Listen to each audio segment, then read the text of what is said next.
Turma boa do canal Ave Mais, um grande abraço, muito bom dia para você ligado aqui no canal 2 da plataforma Atenção Vascaínos, chegando aqui em nome da NIT Quantic, você viu aí o recadinho da NIT Quantic, produtos naturais que fazem com que você tenha uma vida muito mais saudável, muito melhor. Procure a NIT Quantic porque vale muito a pena. O Vasco joga amanhã contra o Cruzeiro às 18 horas e 30 minutos em Uberlândia, um jogo que vai encerrar uma semana que ficou com aquele gosto amargo, né? Poderíamos estar seguindo para Uberlândia, o time segue hoje para a cidade do Triângulo Mineiro, com a expectativa de realmente vencer e vir de uma vitória boa na Sul-Americana. Mas não foi o que aconteceu. O Vasco empatou com o Lanús em casa, 0-0 em São Januário, frustrando o seu torcedor e abrindo novas feridas que estavam abertas ainda, mas indo para cicatrização a princípio. O técnico Fábio Carille voltou a estar na Berlinda, voltou a estar ameaçado, voltou a estar em avaliação constante, segundo a diretoria do Vasco. E pega um Cruzeiro que também está com o seu treinador em avaliação. Afinal, Leonardo Jardim, treinador que veio de Portugal e depois de treinar grandes equipes na Europa, se esperava muito dele. O Cruzeiro, na primeira fase da Sul-Americana, tem 3 jogos e 3 derrotas. E no Campeonato Brasileiro é muito irregular. Inclusive vem de uma derrota para o Bragantino na última rodada do Campeonato Nacional.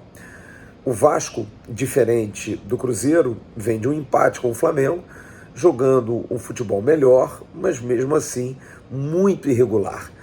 E a grande dúvida é se o técnico Fábio Carille deve ou não poupar o elenco. No início da semana até se pensou muito nessa questão de poupar jogadores, porque o Vasco tem uma maratona muito grande, o Vasco tem um elenco muito irregular, muito heterogêneo em relação à questão física. Se não vejamos os exemplos dos jogadores que vieram de fora, como Nuno, por exemplo, que veio de temporada europeia, estaria em final de temporada e está aqui praticamente no início dela. Jogador que não teve nunca esse costume de jogar tanto em tão curto espaço de tempo. Na Europa há um pouco mais de complacência em relação a calendário para o jogador de futebol. O Nuno com certeza está sentindo, teve uma atuação apagada no jogo da terça-feira, ele que é um jogador sempre muito ativo, assim como outros. Felipe Coutinho também parecendo muito cansado, disperso no jogo. Hugo Moura, que se doa muito, corre muito, é um jogador que se preocupa sempre em ajudar na frente quando pode, mas também é uma preocupação em função do Vasco não ter um substituto à altura. Porque quem tem entrado ali, principalmente Matheus Carvalho, tem entrado muito mal, mas muito mal mesmo. E também Pablo Verratti, que é um capitão que não desiste, mas que ligou um sinal de alerta no jogo com o Sport quando pediu para sair, porque estava cansado. Ele é um verdadeiro fominha. Esses jogadores, além de outros, estão sentindo nitidamente essa sequência, que não é algo comum só ao Vasco, isso precisa ser dito. Todos os times estão passando por essa sequência. Só que aí vem o diferencial, a questão do elenco, de ter um elenco mais recheado, um elenco mais qualificado, que você possa girar e manter o nível, o que não acontece com o Vasco. Então a grande dúvida é poupar ou não poupar, garantir ou não garantir pontos agora. É claro que o Campeonato Brasileiro é uma competição extremamente traiçoeira, porque você precisa somar pontos. Não adianta você pensar numa eliminatória, como é uma Copa do Brasil, ou então uma competição sul-americana, porque ali você pode perder um ponto à frente e recuperar no próximo. Você pode não ganhar o primeiro jogo e ganhar o segundo jogo, jogando em casa. E o Vasco vai ter essa expectativa porque joga contra o Operário em Ponta Grossa.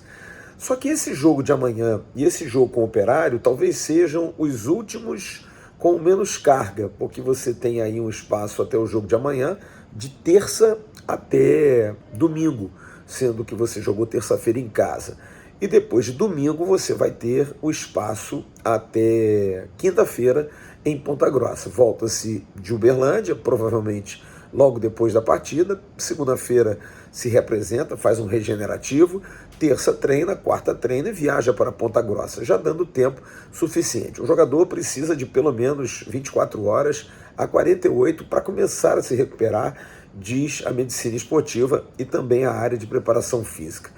Então, esses dois jogos talvez seja ainda possível colocar time principal.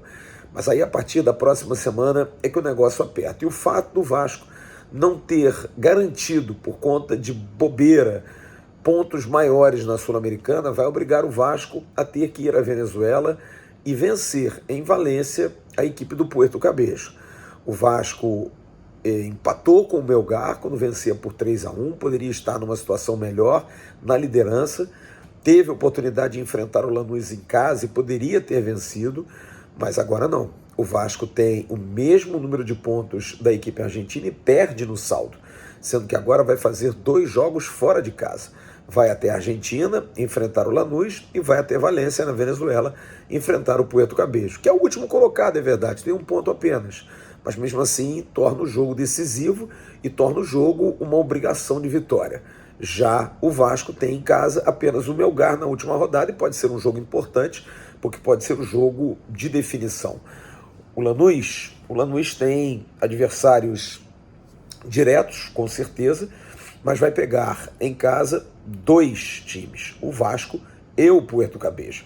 Então são jogos, teoricamente, em que ele vai ter vantagem, apesar de ter que jogar em Arequipa contra o Melgar, que ainda está na briga. O Melgar tem 4 pontos e está ali na briga por uma das vagas. Mas, de qualquer maneira, essa conta toda que a gente fez aqui comprova que os jogos que o Vasco vai ter em sequência, depois no dia 7 contra o Puerto Cabello e depois no dia 13, 6 dias depois, contra o Lanús, comprovam, entremeados aí por um jogo no dia 10 contra o Vitória da Bahia, de que o Vasco precisa somar ponto contra o Cruzeiro, ter uma garantia de ponto, poder, de alguma forma, garantir uma Copa do Brasil um pouco mais segura, ganhando do Operário de Ponta Grossa, e depois viajar para a Sul-Americana numa certeza de ter que somar pontos contra o Puerto Cabello. Mas nesse meio do caminho tem o Palmeiras domingo em Brasília, dia 4.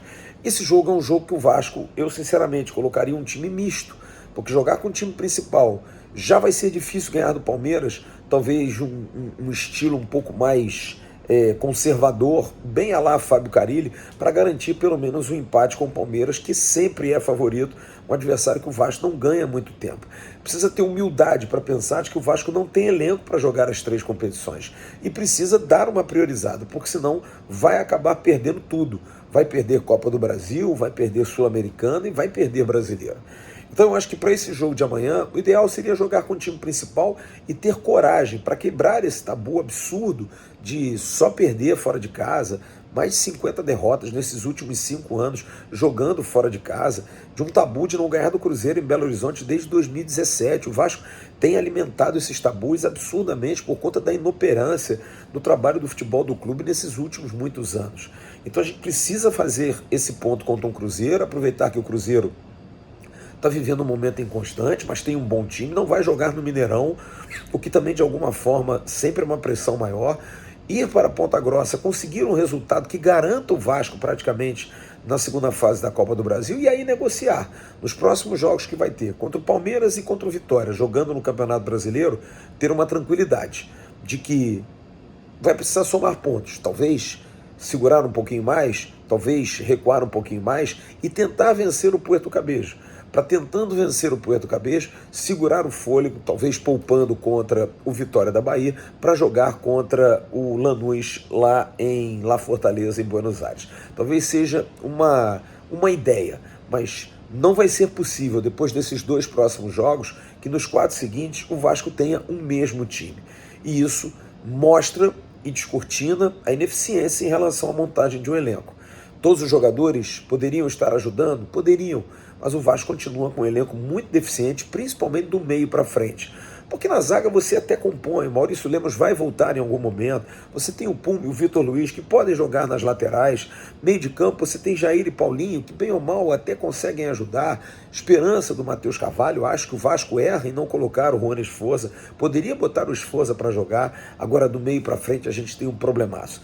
porque a gente não tem mais o Payet, que está numa situação muito difícil, e eu acho que o Vasco já deveria discutir com ele uma rescisão de contrato. Tem o Garré, que pode jogar por dentro, tem Adson voltando, tem jogadores tentando recuperar a forma física, tem meninos que estão jogando, tem o Lloyd Augusto, que é uma dúvida enorme, assim como o Jean Davi. Enfim, o Vasco tem seríssimas, mas seríssimas situações do meio para frente. Só que não dá para discutir isso agora. A partir de junho, julho, com a abertura da janela, aí se discute. Hoje precisa se resolver o problema. E a resolução do problema passa por minimamente tentar poupar os jogadores mais importantes, aqueles que estão sendo fundamentais e que estão se desgastando mais exatamente por conta disso, do desequilíbrio do elenco. E nesses 2 jogos que vem, amanhã e quinta-feira que vem, ir com força máxima, para garantir 3 pontos no Campeonato Brasileiro, para garantir uma tranquilidade para o jogo contra o Operário na volta, e aí contra o Palmeiras, de repente jogar com um time intermediário, misto, jogando de uma maneira mais pragmática, mais retrancada até, buscando um empate contra o poderoso Palmeiras, ir para a Venezuela para garantir vitória em cima do Puerto Cabello com um time mais forte, ir para Salvador com um time também intermediário, e aí sim, para o jogo do dia 13 contra o Lanús, ir para a Argentina para a decisão. Porque aí o Vasco depois volta para jogar no Rio de Janeiro. São 4 jogos seguidos que o Vasco vai fazer no Rio de Janeiro, incluindo o jogo do Fluminense, em que não é mandante.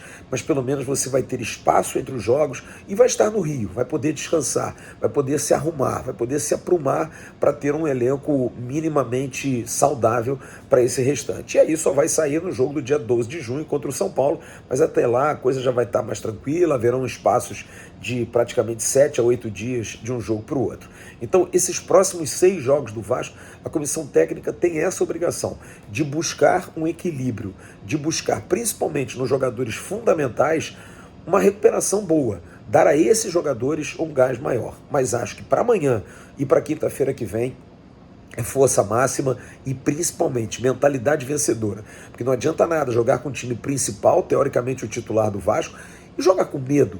Ir para fora, jogar fora de casa com medo, como foi no jogo com o Ceará, em que praticamente todos jogaram, menos o Felipe Coutinho.